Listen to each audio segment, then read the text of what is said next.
আমার মরহুম পিতা মেজর জেনারেল আমজাদ খান চৌধুরী সাহেব অবসরপ্রাপ্ত, উনি ওনার পরিকল্পনা ছিল যে উনি যেন বাংলাদেশের দুধ উৎপাদনকারী কৃষকদের জন্য কিছু করতে পারেন। এই জন্য আজ থেকে ২০ বছর আগে আমরা একটি কোম্পানি প্রতিষ্ঠিত করেছি, যেই কোম্পানির নাম দিয়েছি আমরা প্রাণ ডেইরি।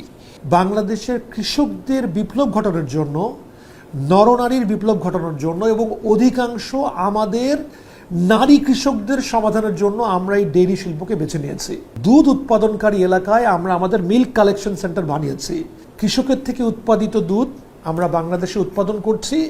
প্রতিদিন যখন আমার মন চায় দুধ খেতে, আমি এবং আমার ৩ বছরের নাতনি সহ আমাদের পরিবারের, আমার মা, আমার ওয়াইফ, আমার মেয়েরা, আমার মেয়ের জামাই, আমার বিউটিফুল নাতনি, আমরা সবাই এই দুধ পান করি।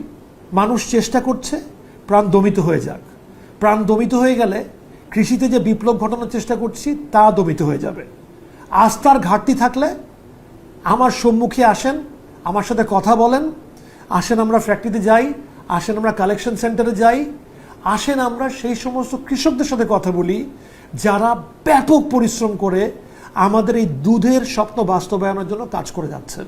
যেভাবে আমি আমার পরিবারের জন্য প্রাণ দুধকে নিয়ে গর্ব করি, প্রাণ দুধকে ভালোবাসি, প্রাণ দুধ পান করি, আপনিও আস্থা রাখতে পারেন। আসেন আমরা একসাথে প্রাণের দুধটা পান করি। আমি মনে করি বাংলাদেশের সর্বশ্রেষ্ঠ দুধ প্রাণ দুধ।